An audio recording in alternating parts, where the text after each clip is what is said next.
bom, queridos, mais uma vez estarmos juntos e podendo compartilhar da palavra do Senhor.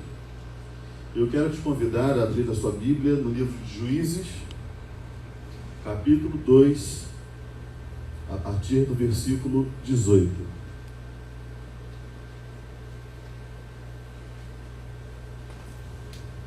Livro de Juízes, capítulo 2, a partir do versículo 18, que diz assim: sempre que o Senhor lhes levantava um juiz, ele estava com o juiz e o salvava das mãos dos seus inimigos, enquanto o juiz vivia. Pois o Senhor tinha misericórdia por causa dos gemidos deles, diante daqueles que os oprimiam e os afligiam.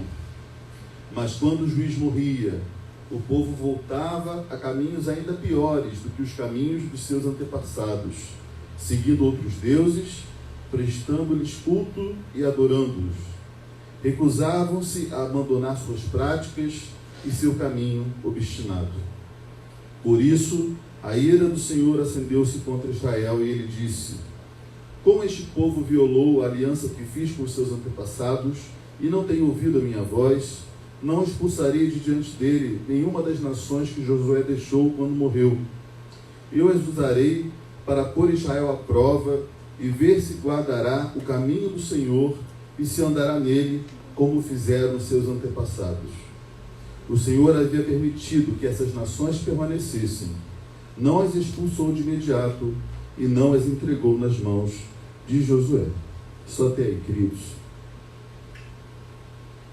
Essa passagem do livro de Josué, ela é, na verdade, um resumo de todo o livro de Juízes.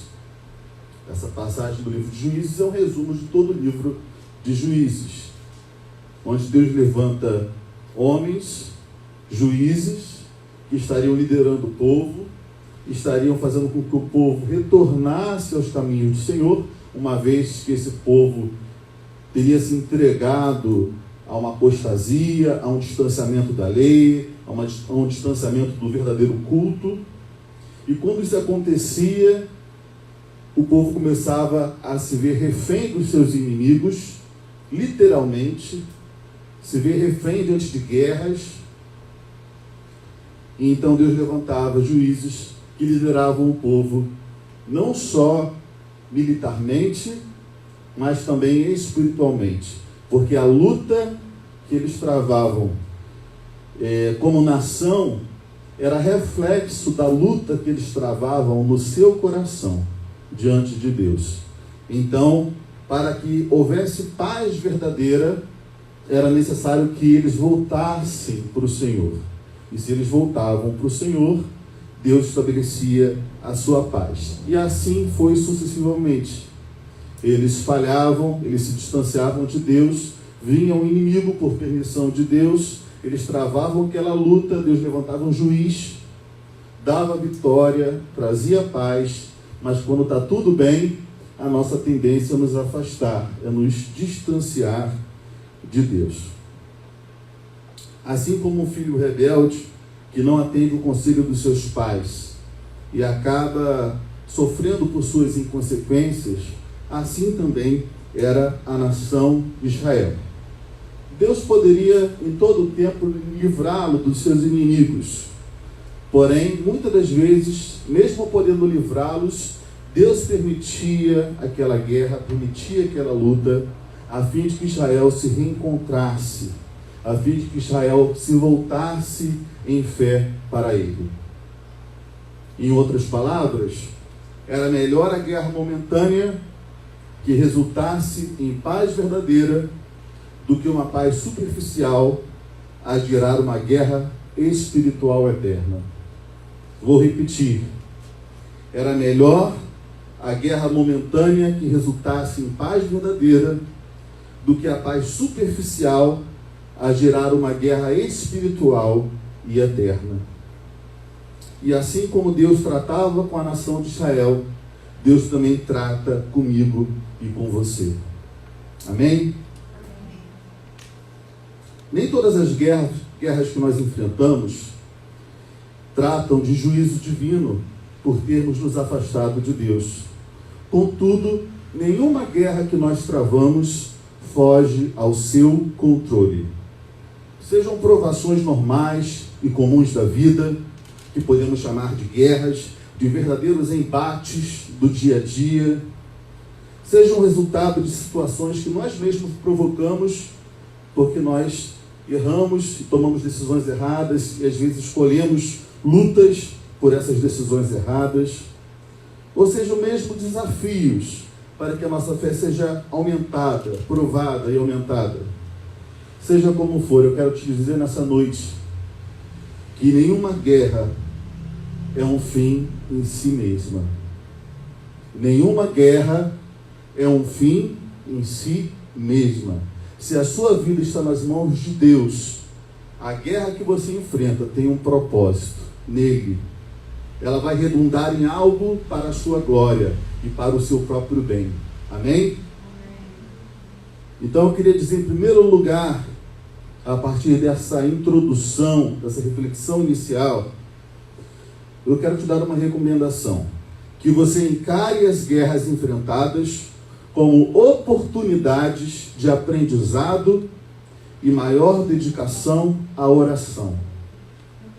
Encare as guerras enfrentadas como oportunidades de aprendizado e maior dedicação à oração. Vejamos o versículo 18 do texto lido. Sempre que o Senhor lhes levantava um juiz, ele estava com o juiz e os salvava das mãos dos seus inimigos, enquanto o juiz vivia. Pois o Senhor tinha misericórdia por causa dos gemidos deles, diante daqueles que os oprimiam e os afligiam. Repararam nessa parte B do versículo? O Senhor tinha misericórdia diante dos gemidos deles, diante dos seus inimigos. O Senhor tem misericórdia de nós. O Senhor se compadece. Mas nós precisamos clamar. Precisamos pedir por ajuda. Precisamos nos voltar a Deus em fé e crer que Ele é poderoso para nos salvar dos nossos inimigos. Não importa quais inimigos você tem enfrentado, se inimigos físicos, se inimigos imaginários, se inimigos mentais, se é no seu trabalho, se é na sua casa, qual área da vida que for, creia que o Senhor ouve as suas orações. Ele ouve as suas preces. Ele tem misericórdia. Ele se identifica com a sua dor. Toda a história nos remete a um aprendizado que Deus queria que Israel tivesse em meio às suas guerras. E ao mesmo tempo mostra que através da oração o socorro vinha. Não foi assim na história de Israel? Também é assim na nossa história. Nós nos voltamos para Deus. E Deus vem com seu favor, com sua graça, e nos abraça e nos dá livramento. Talvez você fale: não aguento mais passar por isso. Eu não aguento mais enfrentar aquela luta. Eu já orei muito na minha vida. Mas eu tenho que te dizer que você precisa orar mais. Você precisa buscar mais. Sempre há algo novo para aprender. Sempre há algo novo para entender a respeito de Deus. E talvez as provações e as lutas que você enfrente sirvam para que você conheça mais um pouco de Deus, do seu amor, da sua providência, do seu poder. Nós achamos que já entendemos tudo e não vemos propósito nas lutas por que passamos. Mas Deus sabe o que ainda precisamos passar e aprender dele e crescer, nem que seja para que outras pessoas olhem para nós e vejam o Deus grande ao qual servimos. Mas se nós dizemos: chega, não vejo propósito, não quero, e nos entregamos àquela luta, àquela guerra, nós perdemos. Mas se encontramos em Deus aquele que pode dar livramento e dar propósito e dar sentido, mesmo nos dias de guerra, nós somos vitoriosos. Aleluia! Precisamos buscar ao Senhor de todo o nosso coração. Não importa o quanto você já tenha buscado, não importa quantas coisas você já tenha passado. Creia que se você está passando por algo, Deus sabe o porquê você está passando. Tenha um coração de aprendiz para entender se é algo que você precisa aprender, que você ainda não aprendeu. Se é algo que Deus quer fazer e você está impedindo porque você acha que não tem necessidade. Mas Deus sabe o porquê. Tem um propósito divino, seja de salvação, seja para seu amadurecimento, seja para a glória dele, que não tenha nada a ver com você, mas tem a ver com planos maravilhosos dele para além de você. Nós achamos que a vida gira apenas em torno de nós mesmos, mas na verdade Deus está escrevendo através das nossas vidas a sua história, e Deus está nos usando como cartas vivas ao mundo. Que nós possamos ter esse coração e essa vontade de sermos usados por Deus, mesmo através das dificuldades e das lutas. É muito bonito querer ser usado por Deus com o microfone na mão. É muito bonito querer ser usado por Deus cantando e tocando. Mas Deus às vezes nos usa nos momentos mais difíceis, usa as nossas vidas para mostrar algo muito maior do que nós, do que a nossa momentânea tribulação. Em Hebreus, capítulo 5, versículos 8 e 9 diz: embora sendo filho, ele aprendeu a obedecer por meio daquilo que sofreu, e uma vez aperfeiçoado, tornou-se a fonte de salvação eterna para todos os que lhe obedecem. Aí fica a pergunta para nós: se Jesus aprendeu com as lutas, por que eu e você não temos a aprender? Se Jesus, que é Jesus, aprendeu a obedecer por meio daquilo que ele sofreu, por que eu e você não temos nada a aprender com as nossas lutas? Precisamos aprender a ser humildes, aprender a perdoar, aprender que somos pequenos e dependemos de Deus, aprender que não nos bastamos na vida, precisamos uns dos outros, aprender a repartir, ou aprender em alguma área onde temos falhado e ainda não aprendemos. Seja o que for, nós temos coisas a aprender. Enquanto não aprendermos, Deus vai nos dar oportunidades para que aprendamos. Quero ler com vocês também o texto que está em Êxodo 17, versículos 10 ao 13, que diz assim: Josué foi então lutar contra os amalequitas, conforme Moisés tinha ordenado. Moisés, Arão e Hur, porém, subiram ao alto da colina. Enquanto Moisés mantinha as mãos erguidas, os israelitas venciam. Quando, porém, as abaixava, os amalequitas venciam. Quando as mãos de Moisés já estavam cansadas, eles pegaram uma pedra e a colocaram debaixo dele, para que nela se assentasse. Arão e Hur mantiveram erguidas as mãos de Moisés, um de cada lado, de modo que as mãos permaneceram firmes até o pôr do sol. E Josué derrotou o exército amalequita ao fio da espada. Tem vitórias que nós só vamos obter se nós permanecermos com uma atitude de fé, se nós orarmos, se nós estivermos com as nossas mãos erguidas. Então, como eu disse, encare as guerras enfrentadas como oportunidades de aprendizado e maior dedicação à oração. Quem sabe você tem orado pouco? Não sei. Ou até você acha que tem orado o suficiente, mas Deus quer que você ore mais, que você busque mais. E quanto mais você ora, mais você conhece a Deus. Quanto mais você ora, mais sensível você fica ao coração de Deus. Mais Deus te transforma, mais Deus te mostra como você está. precisamos orar, precisamos clamar, não só para que os problemas se resolvam, não só para que as situações tenham fim, mas precisamos orar porque precisamos estar conectados ao coração de Deus. E conectados ao coração de Deus, nós vamos ter vitória na nossa vida, em tudo o que nós vivermos, em todas as circunstâncias, porque a vitória já é nossa em nome de Jesus. A nossa vitória não depende dos homens, a nossa vitória está na fé em Cristo Jesus. Então, se você orou, você já é vitorioso. Se você entregou a sua vida nas mãos de Deus, a vitória já é certa. Não importa se você já teve a resposta que você espera, não importa se as coisas mudaram instantaneamente ou ainda não mudaram, em Jesus você é vitorioso, porque a nossa vitória é pela fé. E as circunstâncias vão acompanhar na hora certa, da forma como Deus quiser. Mas a nossa vitória não está no que acontece ou deixa de acontecer. A nossa vitória está naquele que nos dá a vitória. Aleluia!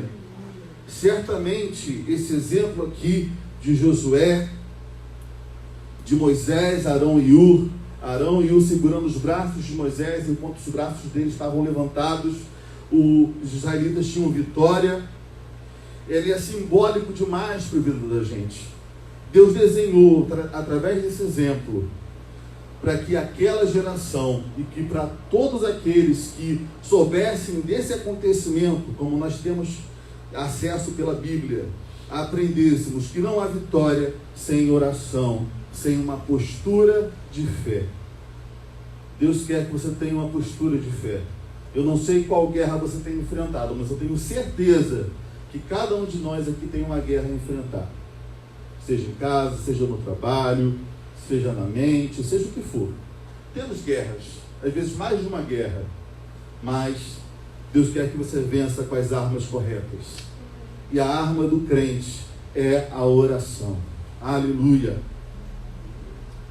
Uma segunda lição que eu tiro desse texto é que não devemos permitir, nas guerras que enfrentamos, que o altar da nossa fé seja destruído. Não permita, nas guerras que enfrenta, que o altar da sua fé seja destruído. Vamos ler o versículo 19. Mas quando o juiz morria, o povo voltava a caminhos ainda piores do que os caminhos dos seus antepassados, seguindo outros deuses, prestando-lhes culto e adorando-os. Recusavam-se a abandonar as suas práticas e o seu caminho obstinado. Talvez nessas guerras que nós enfrentamos no dia a dia, nas lutas diárias, o nosso altar pode ter sido afetado. O altar do nosso coração, a nossa fé pode ter sido danificada.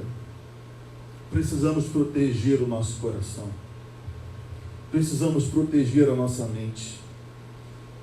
Podemos passar por lutas, podemos passar por dificuldades, podemos sofrer reveses, podemos nos sentir fracos. Isso é reconhecer a nossa humanidade. Mas não devemos abrir mão da nossa fé. Precisamos proteger o altar da nossa fé, o altar do nosso coração, de forma que não o entreguemos a outros deuses, aos deuses da cobiça, do prazer longe de Deus, do egoísmo, da prepotência e tantas outras coisas. Proteja o seu coração e a sua mente, para que você não faça como os israelitas faziam, de abandonar o caminho de Deus e seguir após outros deuses, que podem não ser deuses literais, aqueles que estão esculpidos, estão no altar, mas podem ser deuses mentais, tudo aquilo que ocupa o lugar de Deus na nossa vida. Quando enfrentamos guerras, podemos recorrer ao Deus verdadeiro, ou podemos recorrer a outros deuses. Geralmente, eu ouso dizer que sempre recorreremos a um Deus. A qual Deus você recorre diante das suas guerras? As suas vontades? A sua própria deidade? A deidade das suas vontades? Ou você recorre ao Deus verdadeiro? Em Daniel, capítulo 1, versículos 1 e 2 diz: no 3º ano do reinado de Joaquim, rei de Judá, Nabucodonosor, rei da Babilônia, veio a Jerusalém e a sitiou. E o Senhor entregou a Joaquim, rei de Judá, nas suas mãos, e também alguns dos utensílios do templo de Deus. Ele levou os utensílios para o templo do seu Deus na terra de Sinear e os colocou na casa do tesouro do seu Deus. Versículo 8.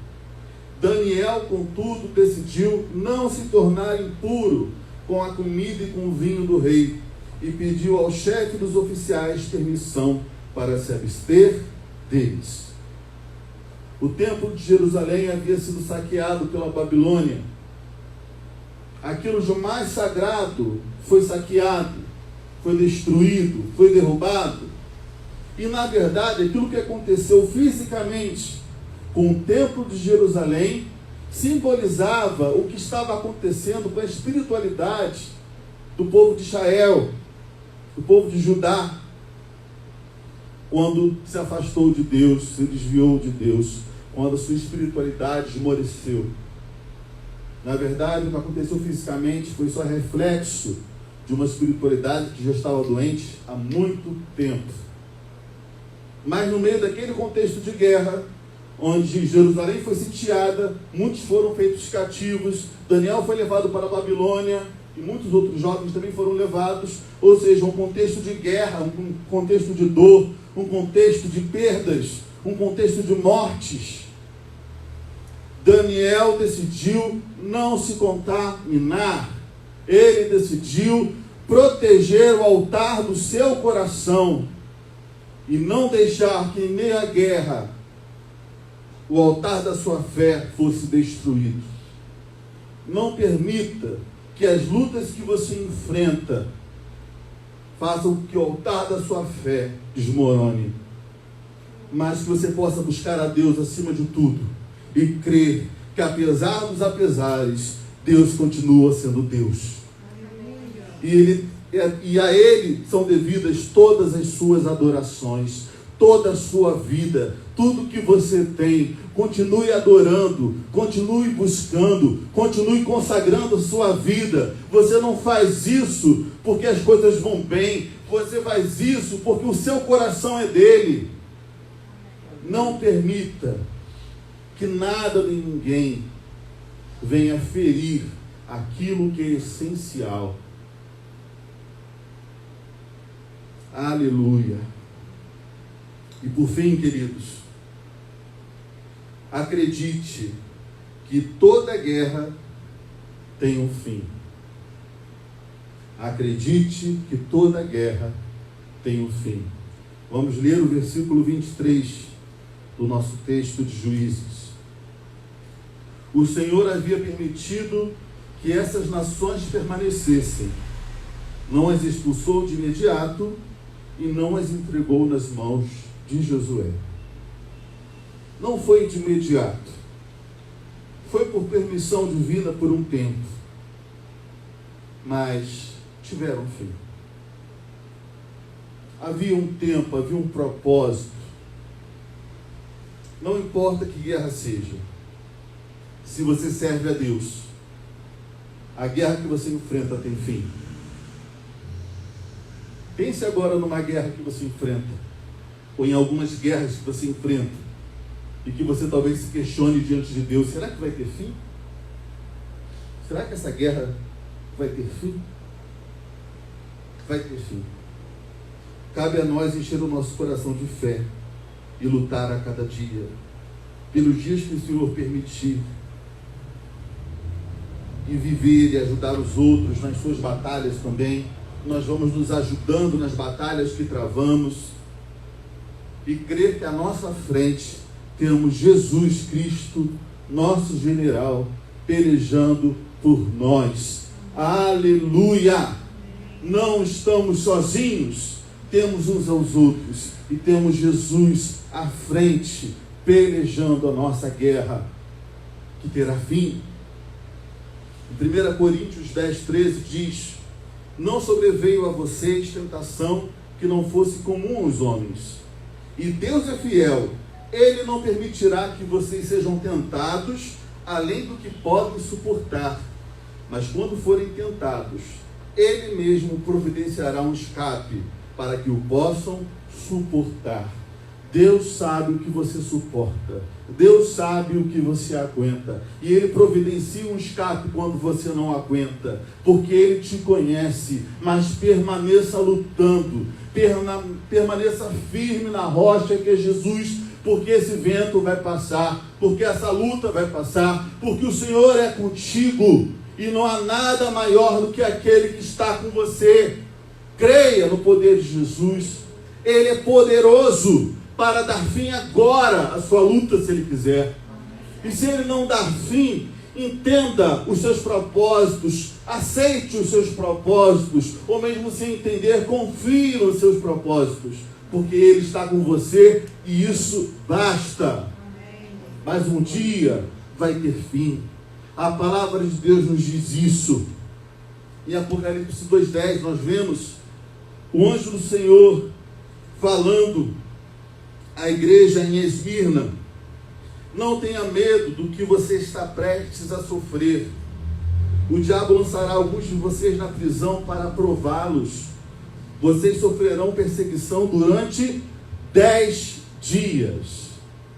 Repita comigo: 10 dias. Seja fiel até a morte, e eu lhe darei a coroa da vida. Vocês sabem que os números em Apocalipse, eles não são por acaso. Todo número, né, que Apocalipse apresenta, ele tem um símbolo. E o número 10 é símbolo de completude. Esses 10 dias de perseguição significa o seguinte: vocês vão passar lutas, vocês vão passar perseguição, mas é por um tempo que Deus já determinou. Não será além. Será aquilo que Deus permitiu e determinou, e ponto final. Não tenham medo, sejam fiéis até a morte, e a coroa da vida já está garantida a vocês. Aleluia! Glória a Deus! Por mais difícil que seja, meu irmão, a sua luta, a sua guerra, ela terá fim. E a coroa da vida está garantida àquele que for fiel até o fim. Glória a Deus. Então eu quero repetir para lembrar, porque a repetição é um recurso didático para a gente lembrar. Primeiro, encare as guerras enfrentadas como oportunidades de aprendizado e maior dedicação à oração. Ok? Não permita, nas guerras que enfrenta, que o altar da sua fé seja destruído. Proteja a sua mente, o seu coração. Isso é muito importante. E por fim, acredite que toda guerra tem um fim. Não se desespere. Não entregue os pontos. Confie em Deus. Busque a Deus. Está difícil buscar, mas clame, gema. O Senhor vai atentar até para os seus gemidos e vai se compadecer de você. Acalme o seu coração. Aprenda o que tiver de aprender. Não se recuse a extrair lições, se Deus quer te ensinar algo através do que você está vivendo. E descanse em seu cuidado, descanse em sua providência. Esteja certo que o Senhor tem livramento para a sua vida. tem livramento para a minha vida. Você que está em casa, Deus tem livramento para a sua vida. Aleluia! Você não está sozinho na sua guerra. Amém? Amém. Vamos ficar de pé. Vamos orar ao Senhor. Essa palavra possa alimentar a sua fé nessa semana diante das situações.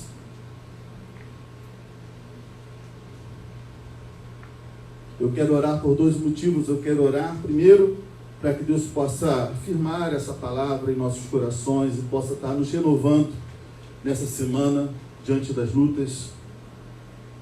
E também quero aproveitar e estar orando pelo pai da nossa querida irmã Betinha, o avô do Pedrinho, que está internado com Covid. Vamos estar orando. Senhor, nós colocamos diante de Ti a nossa vida inteira. Tudo que temos é Teu, a nossa vida é Tua. E as nossas lutas também são Tuas. Não estamos sozinhos na batalha, entendemos à luz da Tua palavra que o Senhor está conosco, que o Senhor quer de nós uma postura de fé. Nos ajuda, Deus, a enfrentar com as armas certas, a não entregarmos os pontos, a não negociarmos o inegociável, mas que possamos viver por fé e não por vista. Que nesses momentos onde nossa fé é mais demandada, possamos reagir com fé. Possamos viver por fé. Possamos lembrar das Tuas promessas. Que creiamos que terá fim, porque o Senhor tem todos os dias as nossas lutas nas Tuas mãos. Nada foge ao Teu controle, ao Teu poder. O Senhor pode dizer basta agora, se o Senhor quiser. Que possamos descansar no Senhor, confiando toda a nossa vida em Tuas mãos. Obrigado, Deus, por Te pertencermos. Obrigado, Deus, pelo Teu livramento todos os dias. Obrigado, Jesus, pelo Teu amor. Obrigado, Jesus, pela reconciliação que temos em Ti, Senhor. Obrigado, Jesus, porque tudo serve para nos aproximar de Ti. E como é bom Te pertencer, como é bom estarmos próximos de Ti, Deus. Não queremos desfrutar de uma paz que o mundo dá, uma paz temporária, momentânea, não. Queremos a Tua paz que é verdadeira, uma paz eterna, uma paz que vence o mal, uma paz que nos leva adiante, que não nos engana, que não nos sabota, mas nos faz vencer sobre todas as coisas. Nos dê a Tua paz que é sobrenatural, que é para além de circunstâncias. E que possamos, Deus, a cada dia Te conhecer mais. Esse é o desejo do nosso coração. Guarde nosso coração, Deus, dos ataques do inferno. E que possamos, Deus, viver para o Teu louvor, é o desejo de todo o nosso coração. E eu quero, Deus, aproveitar e Te pedir, Deus, por aqueles que estão enfermos, aqueles que estão doentes nos hospitais, os familiares, Deus, dos nossos irmãos queridos. Te pedimos, Deus, pelo Seu Alberto, Deus, pai da Betinha. Oh, Deus, visita esse homem no hospital onde ele está, Pai. Não há impossíveis para o Senhor. A última palavra do Senhor. Visita, Deus, com cura, com poder, Deus. Renova, Deus, as células do seu corpo, Deus. Combata, Senhor, toda infecção em nome de Jesus. E todos aqueles também que têm algum parente, algum conhecido, Deus, enfermo. Que o Senhor use essa situação para mostrar a Sua glória, para fazer algo, Deus, de impactante na vida dessas famílias, Deus. Tantos estão agora sofrendo, Pai, lutos, perdas, pessoas acometidas de diversos males, não só o coronavírus, mas câncer e outras coisas, Pai. Ó Deus, visita essas pessoas e mostra que o Senhor está à frente de suas guerras, que elas não estão entregues ao acaso, Deus. Faz um milagre, Pai. O Senhor é Deus de milagres e de provisão, Pai. E compreendemos, Deus, que mesmo que o Senhor não haja da maneira que esperamos, na hora que esperamos, o Senhor continua sendo Deus. E por isso Te adoramos e vamos Te adorar. Ó Deus, confiamos toda a nossa vida e os nossos queridos nas Tuas mãos, Senhor Deus. toma conta de cada um, que acima de tudo, o Senhor esteja fazendo com que nesse momento de dor, de dificuldades no mundo, as pessoas se voltem para o Senhor em fé, que são mais importantes, Deus. É o que eu te peço, te agradeço, em nome de Jesus. Amém. Amém. Vamos louvar o Senhor.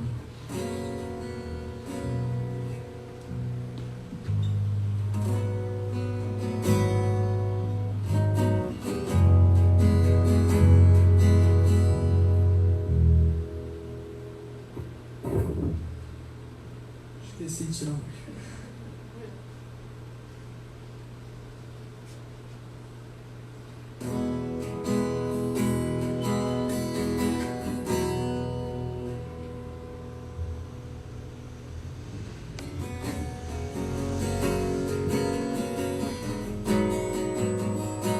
Como ele falou, não é possível para Deus. Não sei qual é o seu maior problema hoje, o seu maior desafio, mas confie nele. Ele é o Deus de milagres, ele é um Deus de promessas, ele é um Deus que ao longo da história se manifestou e mostrou o seu poder. E ele é o mesmo Deus hoje, então confie nisso.